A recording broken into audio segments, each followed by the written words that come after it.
Hello everyone, आप सभी का स्वागत है आज की क्लास में। और आज की क्लास से हम स्टार्ट करने जा रहे हैं लिटरेचर की एक नई सीरीज़ 12th क्लास के स्टूडेंट्स के लिए। आइए आज फ्लेमिंगो बुक से पहले लेसन की स्टडी करते हैं।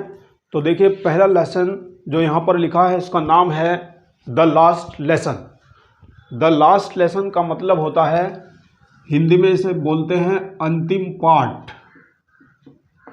अंतिम पाठ यानी आखिरी पाठ भी आप उसे बोल सकते हैं। इसको लिखा था अल्फोंस डोडेट ने। और राइटर के बारे में आपको कुछ पता होना चाहिए। ये हमारे पास एक फ्रेंच राइटर हैं अल्फोंस डोडेट, जिनका जन्म हुआ था 1840 में और उनकी मृत्यु हुई थी 1897 में। ये एक French novelist and short story writer थे।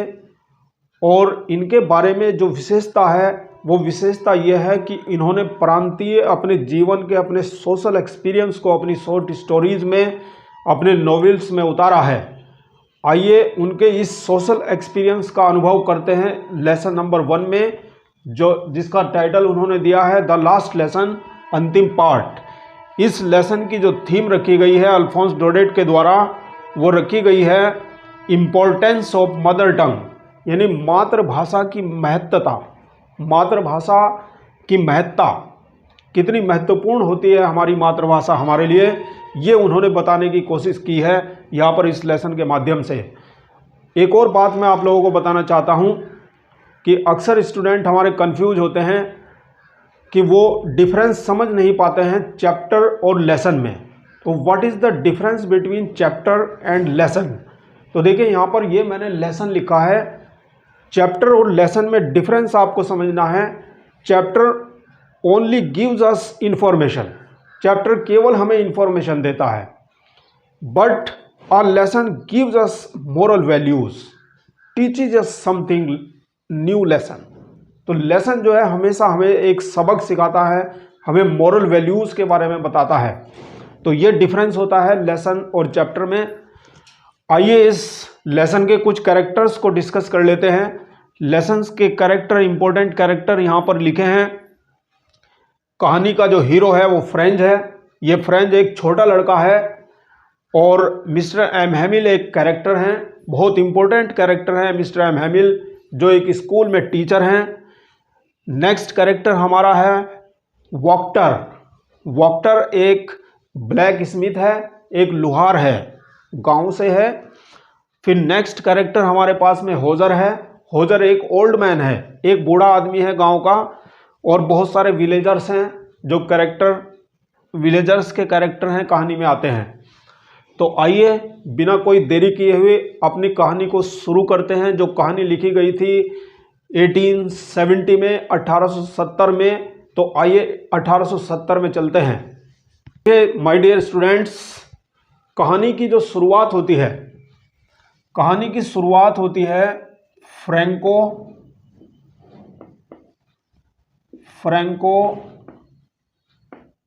पर्शियन वार।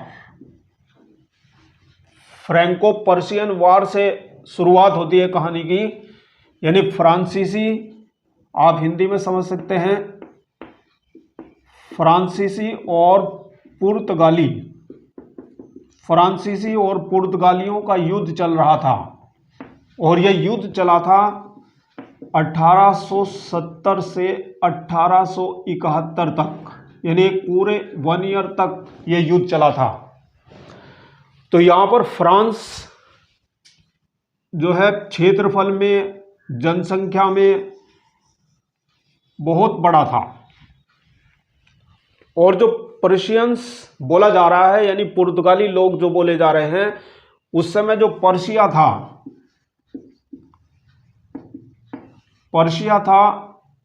इसमें जो हेड था वो जर्मनी था, यानी जर्मनी पर्शिया में हेड था। और उसने अपने छोटे छोटे साथी देशों को अपने साथ मिलाया था, जिनका नाम था पोलैंड। पोलैंड एक देश, पोलैंड और some part of Austria, Austria का कुछ हिस्सा था और पोलैंड था। तो जर्मनी ने जो हेड था, इसने पोलैंड और ऑस्ट्रिया के कुछ हिस्सों को अपने साथ यूनाइट कर लिया था, अपने साथ मिला लिया था, और ये हेड बन गया था जर्मनी।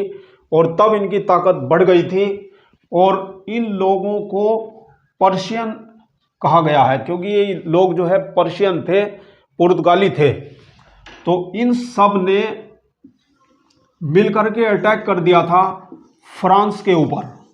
ये फ्रांस है, तो फ्रांस बहुत बड़ा था, बहुत शक्तिशाली था, यानी अकेले अकेले की इनकी हिम्मत नहीं थी कि ये इसके ऊपर अटैक करने के बारे में सोच भी सकें, लेकिन जर्मनी ने वो करके दिखाया था। तो under the leadership of Bismarck ये हुआ था और ये यूनाइट हो गए थे, और यूनाइट होने के बाद इन्होंने अटैक किया था फ्रांस के ऊपर और फ्रांस को इन्होंने हरा दिया था युद्ध में। तो ये यहाँ से कहानी की शुरुआत होती है माय डियर स्टूडेंट्स। तो मैं समझता हूँ कि ये आपकी समझ आ गया होगा। आइए अब कहानी में आगे बढ़ते हैं। अब देखिए, फ्रांस के 2 जिलों का वर्णन किया गया है यहाँ पर। फ्रांस के 2 डिस्ट्रिक्ट्स, फ्रांस के 2 जिलों का वर्णन किया गया है। एक जिले का नाम था अल्सास और दूसरे जिले का नाम था लोरेन। ये 2 बड़े जिले थे फ्रांस में। और इस अल्सास जिले में, अल्सास डिस्ट्रिक्ट में एक स्कूल था, और उस स्कूल में मिस्टर एम हेमिल, ये हमारे जो कैरेक्टर हैं, ये इस स्कूल में टीचर हैं। तो मिस्टर एम हेमिल की मैं बात कर रहा हूँ। मिस्टर एम हेमिल, जिनका पूरा नाम लेसन में नहीं बताया गया है, मिस्टर एम हेमिल ही बताया गया है। तो मिस्टर एम हेमिल अल्सास के एक स्कूल में, जो स्कूल एलिमेंट्री हुआ करते थे पहले, उस स्कूल में टीचर हैं, और ये फ्रेंच पढ़ाते हैं, यानी मातृभाषा के शिक्षक हैं, मातृभाषा पढ़ाते हैं, एक फ्रेंच टीचर हैं। तो इन्होंने क्या किया था कि स्कूल में इन्होंने क्लास ली थी। सपोज कीजिए ये उनकी क्लास है और ये उनका ब्लैक बोर्ड है, यहाँ पर उनकी चेयर है, ये उनकी टेबल है, और यहाँ पर स्टूडेंट्स के लिए बेंचेज हैं। क्लास में यहाँ पर विंडोज़ हैं जो बाहर का दृश्य भी दिखाती हैं, और ऊपर की तरफ वेंटिलेटर्स हैं जिसमें पिजन्स रहते हैं, कबूतर रहते हैं। यहाँ पर कबूतर घूटर घूं करते रहते हैं। तो देखिए, मिस्टर एम हेमिल जो है क्लास ले रहे हैं, सभी स्टूडेंट्स बैठे हुए हैं, और हाल ही में मिस्टर एम हेमिल की क्लास में एक नए स्टूडेंट का एडमिशन हुआ है जिसका नाम है फ्रेंच। ये फ्रेंच उनका एक स्टूडेंट है, यानी एक लिटिल बॉय है, एक छोटा लड़का है जो आगे से पीछे वाली सीट पर बैठा करता था। ये एक छोटा लड़का है जिसका अभी हाल ही में एडमिशन हुआ है, अर्थात आप समझ सकते हैं कि वो फ्रेंच लैंग्वेज की अल्फ़ाबेट्स को ही सीख रहा है। तो क्या होता है कि मिस्टर एम हेमिल एक लेसन पढ़ाते हैं, और वो लेसन वो ग्रामर का पढ़ाते हैं, यानी उन्होंने पार्टिसिपल पढ़ाया था। पार्टिसिपल उन्होंने पढ़ाया था, पार्टिसिपल का चैप्टर उन्होंने ग्रामर से पढ़ाया, और सभी स्टूडेंट्स को उन्होंने बोला कि कल भैया टेस्ट लूँगा मैं आपका, और कल सबको पार्टिसिपल लर्न करके आना है। तो सारे स्टूडेंट्स जो हैं उनमें ये फ्रेंच भी बैठा हुआ है, तो ये फ्रेंच भी सोचता है कि उसको भी पार्टिसिपल लेसन लर्न करके कल स्कूल जाना है।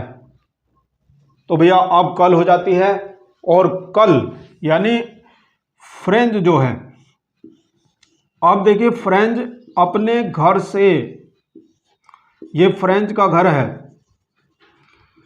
तो फ्रेंच अपने घर से स्कूल के लिए रवाना होता है। फ्रेंच अपने घर से स्कूल के लिए रवाना होता है, और आज उसके कदम इतनी तेजी से नहीं पड़ रहे थे जितनी तेजी से वो रोज जाया करता था। आज मिस्टर एम हेमिल का खौफ उसके माइंड में बैठ चुका है, क्योंकि लर्न नहीं है उसको पार्टिसिपल लेसन।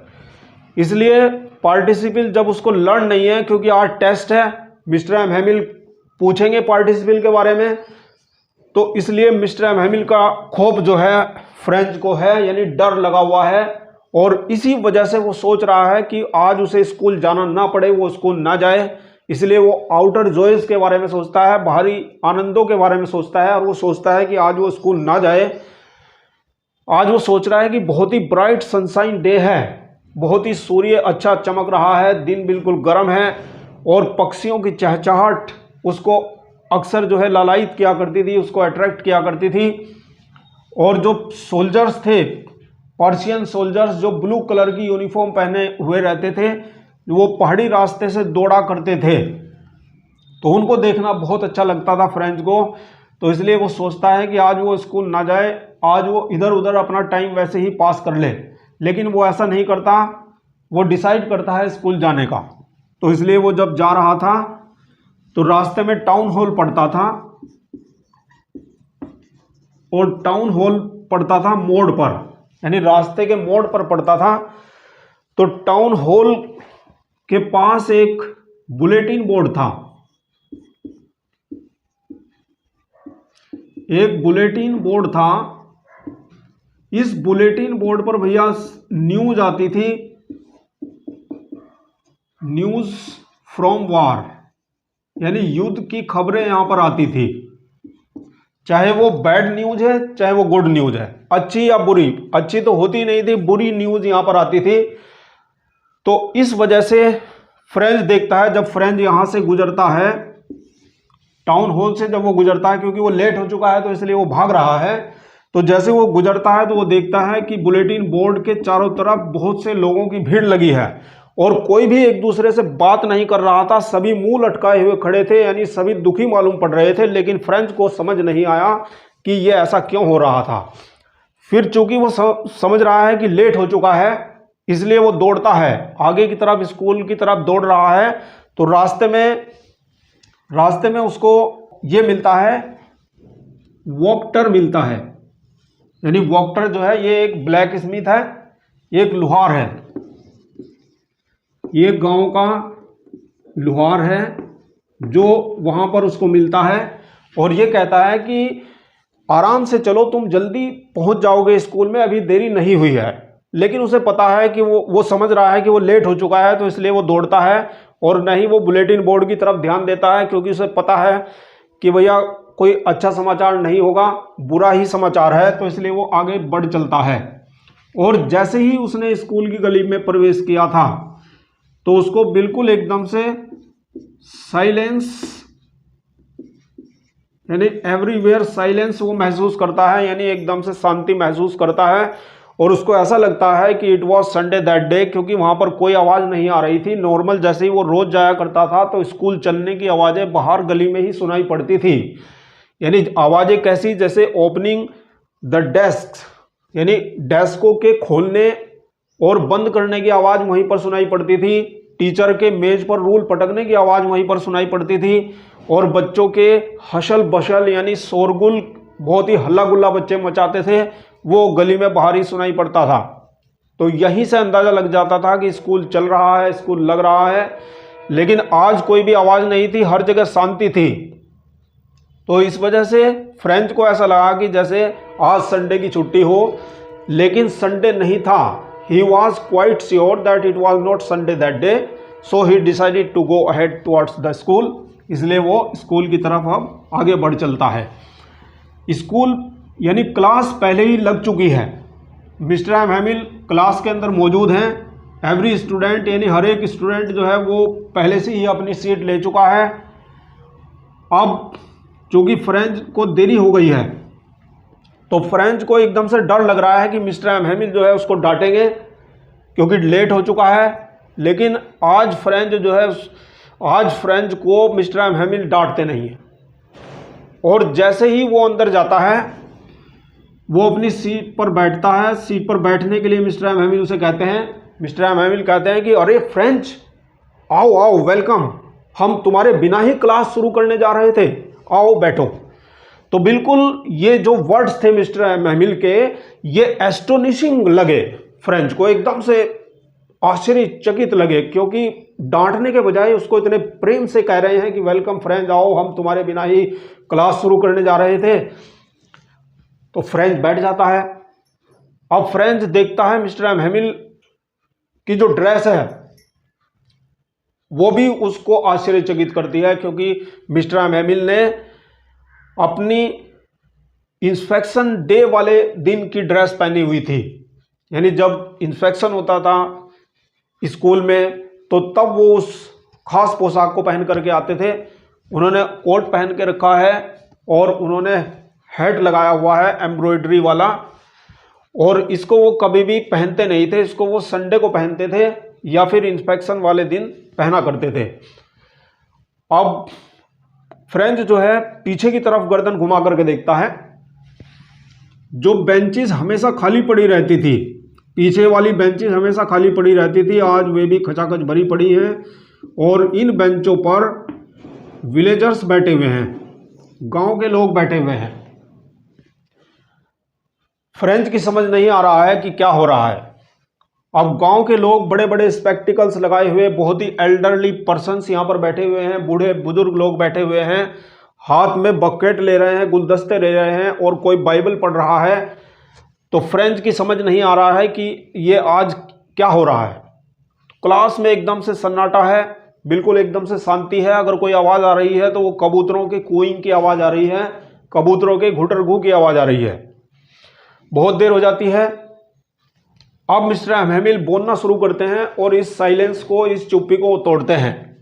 अब मिस्टर एम हेमिल बोलते हैं। मिस्टर एम हेमिल कहते हैं कि my dear students, my children, मेरे बच्चों, this is the last lesson I will give you today, कि आज ये मेरा अंतिम पाठ है जो आज मैं आपको दूंगा। एकदम से जब ये वर्ड बोले, जब ये बात मिस्टर एम हेमिल ने बोली, तो पूरी क्लास के जितने भी स्टूडेंट हैं उन सब का माइंड चेंज हो गया। एकदम से शॉकिंग सा लगा कि अंतिम पाठ है मिस्टर एम हेमिल का, और क्यों है ये भी बता देते हैं। यानी पूरा जो है अपने स्टूडेंट्स को पूरी इंफॉर्मेशन दे देते हैं कि देखो मेरे बच्चों, बर्लिन से एक आदेश आया है। बर्लिन जो है राजधानी है जर्मनी की। तो जर्मनी क्योंकि हेड था, पर्शियंस जीत चुके हैं, यानी हम लोग हार चुके हैं, जो हम फ्रांसीसी हैं, हमारे ऊपर कब्जा हो चुका है। यानी जर्मनी ने अपनी राजधानी बर्लिन से एक ऑर्डर पारित किया है, और वो ऑर्डर के बारे में अपने स्टूडेंट्स को बता देते हैं कि बर्लिन से एक ऑर्डर पारित किया गया है कि from the next day only German would be taught in the schools of Alsace and Lorraine districts. Tomorrow a new master comes and teach you German, कि कल से अल्सास और लोरेन जिलों के स्कूलों में केवल जर्मन भाषा पढ़ाई जाएगी, और कल एक नया टीचर आएगा जो आपको जर्मन पढ़ाएगा। तो माय डियर स्टूडेंट्स, इसलिए मेरा आज अंतिम पाठ है, इसीलिए ये टाइटल भी दिया गया है द लास्ट लेसन, यानी अंतिम पाठ। और उस अंतिम क्लास में आज ऐसा मालूम पड़ रहा है कि मिस्टर एम हेमिल अपना सब कुछ दे देना चाहते हैं वो अपने विद्यार्थियों को। पहले वो कुछ ग्रामर पढ़ाते हैं, फिर मोरल पढ़ाते हैं, फिर लिटरेचर पढ़ाते हैं, और फिर लास्ट में अपनी मदर टंग के ऊपर आ जाते हैं। अब मदर टंग से पहले की थोड़ा सा बात सुन लीजिएगा कि अब स्टूडेंट्स के माइंड एकदम से चेंज हो चुके हैं। उन्हें पता चल चुका है कि आज मिस्टर एम हेमिल का अंतिम लेसन है, इसलिए सबकी फीलिंग्स जो है वो एकदम से चेंज हो चुकी है। और फ्रेंच को दया आ रही है मिस्टर एम हेमिल के ऊपर। वो सोच रहा है कि mister M Hamel won't be his teacher any more, कि मिस्टर एम हेमिल अब उसके और अध्यापक नहीं होंगे। मिस्टर एम हेमिल फ्रेंच को देखते हैं। अब फ्रेंच को देख करके मिस्टर एम हेमिल अपने आप पर ही दोष लगाते हैं कि इस बच्चे से फ्रांसीसी लैंग्वेज नहीं आई, फ्रेंच लैंग्वेज ये नहीं सीख सका, मदर टंग इसने नहीं सीखी, क्योंकि ये मैं ही था जो उसे मछली पकड़ने के लिए छुट्टी दे दिया करता था, या उसे अपने फूलों में पानी देने के लिए कहा करता था। उधर फ्रेंच जो है अपने ऊपर दोष लगाता है कि उससे फ्रेंच लैंग्वेज नहीं आई, वो अपने ऊपर दोष लगाता है। वो सोचता है था, उसने सोचा कि वो मिस्टर एम हेमिल की क्लास में कभी अटेंटिव ही नहीं था, यानी उसने पहले कभी मिस्टर एम हेमिल की क्लास में ध्यान ही नहीं दिया था। इस वजह से उसकी समझ नहीं आता था, क्योंकि वो विंडो से बाहर की ओर देखा करता था। जब वो यहाँ पर क्लास में बैठता था, सपोज कीजिए यहाँ पर फ्रेंच बैठता था, तो विंडो से बाहर का दृश्य दिखाई पड़ता था, यानी एक पहाड़ी रास्ता दिखाई पड़ता था जिस पर पर्शियन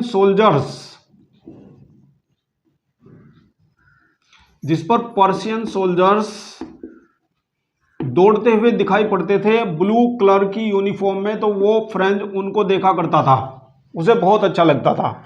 और छुट्टी के बाद क्या करता था, वो पेड़ों पर बर्ड्स के जो नेस्ट होते हैं, जो घोंसले होते हैं, उनसे बर्ड्स के एग्स को निकाल दिया करता था और उन पर पत्थर मारकर उनका सार निकाला करता था। तो यानी वो अटेंटिव नहीं था, मिस्टर एम हेमिल की क्लास में वो ध्यान नहीं देता था कि what mister M Hamel was teaching, यानी क्या मिस्टर एम हेमिल पढ़ा रहे हैं, कभी वो ध्यान नहीं देता था। लेकिन आज उसने ध्यान दिया है मिस्टर एम हेमिल क्या बता रहे हैं, तो आज उसकी भी समझ में आ रहा है। तो वो अपने ऊपर दोष लगाता है क्योंकि वो अटेंटिव नहीं था, और उधर मिस्टर एम हेमिल अपने ऊपर दोष लगाते हैं कि इस बच्चे फ्रेंच लैंग्वेज क्यों नहीं आई, क्योंकि वो उसे मछली पकड़ने के लिए छुट्टी दे दिया करते थे या अपने फूलों में पानी देने के लिए, अपने पौधों में पानी देने के लिए कहा करते थे। तो ऐसा कुछ जो है दोनों सोचते हैं। अब क्या होता है कि अब मिस्टर एम हेमिल पूरे एक शेड्यूल के अकॉर्डिंग पढ़ा रहे हैं।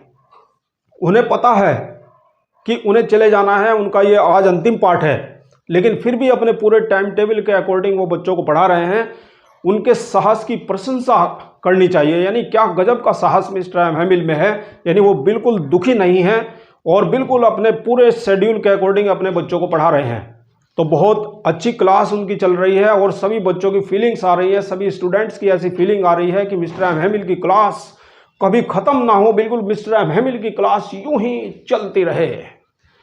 तो ऐसे ये फीलिंग्स है सभी स्टूडेंट्स की।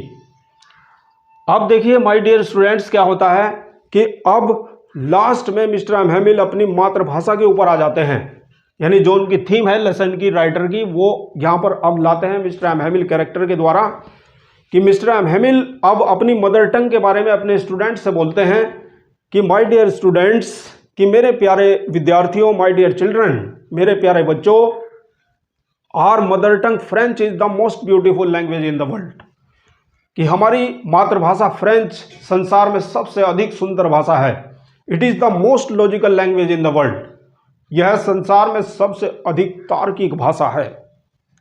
तो अपनी लैंग्वेज की बहुत बड़ाई करते हैं और वो अपने स्टूडेंट्स को सलाह देते हैं। वो कहते हैं कि मेरे प्यारे बच्चों, अपने बीच अपनी मातृभाषा की रक्षा करो, यानी हम सबको अपनी मातृभाषा की अपने बीच रक्षा करनी चाहिए। We should guard our mother tongue among us, और यदि हम अपने साथ अपने पास अपनी लैंग्वेज को बरकरार रखते हैं, अपनी मदर टंग को बरकरार रखते हैं, तो यह हमारे लिए जेल की चाबी के समान होगी। यानी जेल की चाबी बताते हैं मिस्टर एम हेमिल कि जिसका यूज़ करके हम कभी भी बाहर आ सकते हैं, इतिहास गवाह है। और यानी ये बात साबित करती है कि मिस्टर एम हेमिल एक पैट्रियट थे, एक देशभक्त थे।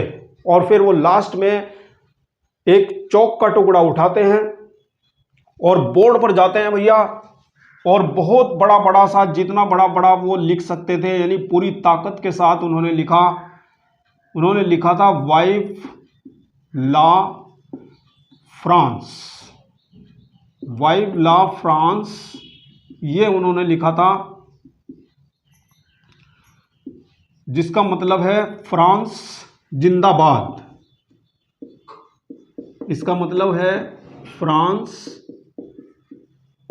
जिंदाबाद, यानी लॉन्ग लिव फ्रांस, ऐसे आप समझ सकते हैं, लॉन्ग लिव फ्रांस, यानी फ्रांस लंबे समय तक रहे, दीर्घायु रहे। और फिर वो बहुत ही औंधे गले से, यानी बोलते नहीं हैं, बोल उनका निकलता नहीं है, क्योंकि 40 वर्ष तक उन्होंने इस स्कूल में सेवा की। स्कूल उनके लिए स्कूल नहीं था, उनके लिए घर से भी ज़्यादा था। और आज उन्हें छोड़ करके चले जाना था, कल एक नया टीचर आएगा, जर्मन पढ़ाएगा, तो इसलिए उनका गला रोंध जाता है, यानी गले से आवाज़ नहीं आती है। और वो बच्चों की तरफ, अपने स्टूडेंट्स की तरफ इशारा करते हैं कि क्लास इज़ ओवर, यानी क्लास ख़त्म हो गई है, और वो क्लास से चले जाते हैं। और माय डियर स्टूडेंट्स, ये आपका लेसन ख़त्म हो जाता है। तो आई थिंक आपको लेसन समझ आया होगा। और यदि आपको समझ आ गया है तो और भी इंटरेस्टिंग ग्रामर वीडियोस देखने के लिए हमारे चैनल को एक बार विजिट करें, और यदि आपको अच्छा लगे तो आप सब्सक्राइब करिएगा। मिलते हैं नेक्स्ट सेशन में नेक्स्ट वीडियो के साथ।